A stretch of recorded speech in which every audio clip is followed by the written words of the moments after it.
I'm here with Captain Rob Hayes of Last Buffalo Charters, and we're going to find out how the coronavirus has affected his business. So how are you doing today? I'm doing well today. So tell me, how have things been going since the whole coronavirus and the restrictions that have been put in place? It's been going pretty tough here lately. You know, we just went through 3 years of real bad red tide, so we've been, losing some business because of that. And now that the red tide's all gone, now we're dealing with something new with this coronavirus, and this is actually worse than a red tide because losing the trips, lost like 14 in March, I lost my whole month of April, lost my first half of May, so it's been pretty devastating to us. Now, do you still do charters but on a smaller scale? Is that what you're doing right now? I do charters. I do ask where the people are from and how long they have been here in Florida. So that's, I really need to know that. So yeah, I'm still doing charters. The problem is down here right now, there's nowhere for them to stay. I have a lot of my customers who would love to drive down, in my April and my May trips, but the problem is there's nowhere for them to stay once they get here. So do you have local people that live on the island, or perhaps a little bit closer, that are taking advantage of the charter season with you? Yeah, you would actually think so, but apparently I do not have a lot of local people here that are on the island because I have not been going. I don't know if they're just been really adamant about staying home, or because I have not been getting any phone calls for any fishing charters here as of late. So what are you doing to try to promote your business, or where do you foresee Last Buffalo Charters going in the next few weeks? Or well, I've really been hoping, from what they've been saying on the news and stuff, I'm hoping they're right, and come May, a lot of this will start turning around for us, and they'll start opening some things up to where the people can stay and come down and have a place to eat, and that way my business can thrive a little bit. But as of right now, I really haven't been doing much of anything. So I'm just kind of waiting on some good words for May coming up.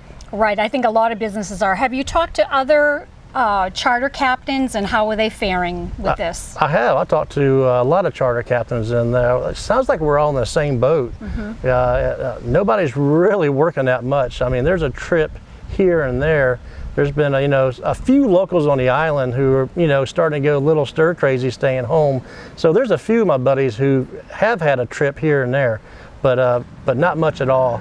The bad thing is it's the timing with all this is so devastating for us, because our seasons, how we make our money through the rest of the year, is March through July 4th. We go usually pretty much every single day once March gets here, all the way till July 4th.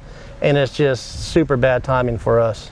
Do you think if things start to open up in May that you'll be able to recapture some of the lost charters that obviously you haven't been able to do since March and April? That's exactly right. That's what we're really hoping for right now. We already lost our spring. We already know that. So now the next is our tarpon season, which our best months for tarpon season is May, and then it is June, and it's July. So we're really hoping we can at least get our tarpon season in at this time. Do you think, and I've asked everyone that I've talked to today this question, so I will pose it to you. Do you think we're supposed to be learning something from this coronavirus because it's made us more aware of perhaps staying home and being with family? Do you think that we're supposed to be learning something from this? And if so, what do you think you're supposed to be learning from this? Oh yeah, no, absolutely. I think we're learning new stuff every single day with this. Most definitely. Just in general, keeping things clean. Like when I do go out in my boat, I bleach my boat from bow to stern. I bleach the chairs. I've been wiping my rods down, my handles to my reels down, and I think it's not going to stop here in a couple of months because of this. I think it's something that we're going to continue doing. Right. And I know I definitely will continue doing it. I mean, even if it's just a flu going around. I want my customers, I want them to feel safe on my boat. So this is something that I have learned, and that I will do, is to clean my gear every single time I go out and use it. So I want my clients to feel safe once they're in my boat.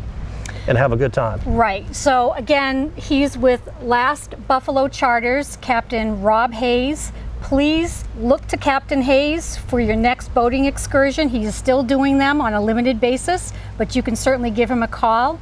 We'll pray for your business, and we're going to pray for the island of Boca Grande that things start to turn around, and next season is going to be a good season. I think so. I hope think you're so right. Too. Thank you. Thank you. Thank you.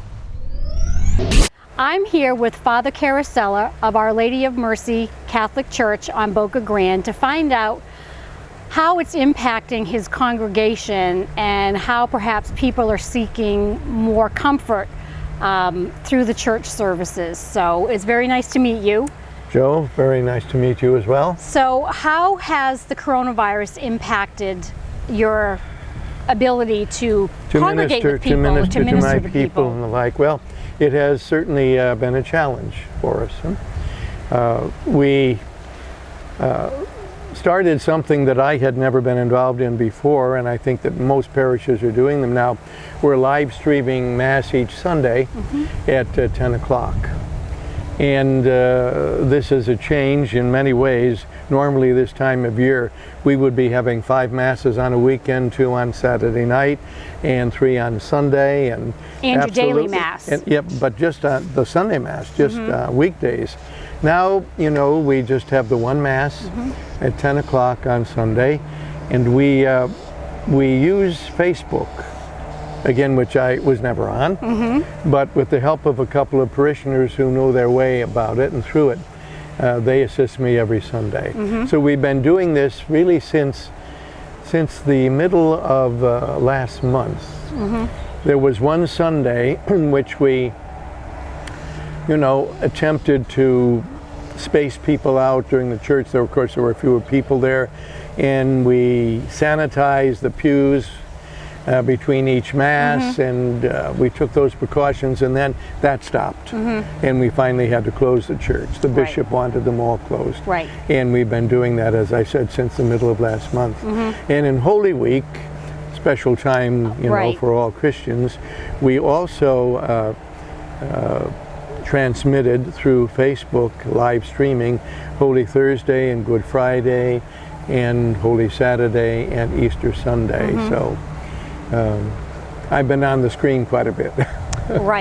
So how are you finding your church community is dealing with being isolated from being able to come to church? Well, you know, I use email, and those whose email addresses I have been sending them each week messages in our church bulletin and hearing back from many of them as well.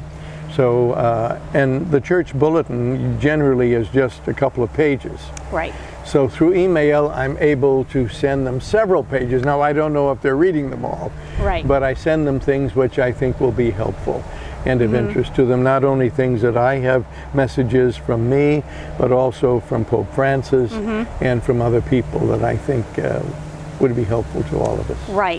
So obviously, most people know that a priest's work is not just being at the service on Sunday. You are 24/7 available for your parishioners. I sure am. So have you perhaps noticed that people are turning more towards their faith in this time? Which I would love to see that would happen. I would, and the people with whom I've been speaking certainly seem to be very involved, you know, in what we send them and in responding to it.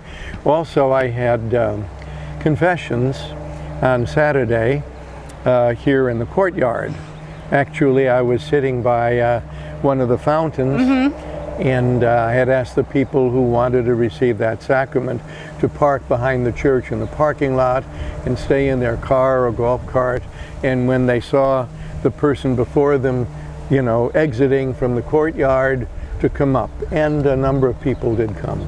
That's a great way to adapt confession, because I think that's a wonderful idea. I'm sure they were really appreciative of you doing that. Exactly so. So the child care center that's right next to the church, is that still open for people to utilize, or how is that impacted? No, it is not. Actually, when the county schools were ordered to close, we use that same schedule.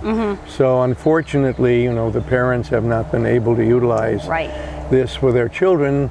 But on the other hand, unfortunately too, in one way, and fortunately in another way, some of these parents have been furloughed from their own work. Right. So they really are able to take care of their children at school. Right. And we have had our staff of teachers still working, improving their own skills and through the internet, and also keeping in touch with the parents, particularly Kimmy Harms, the director of our child care center.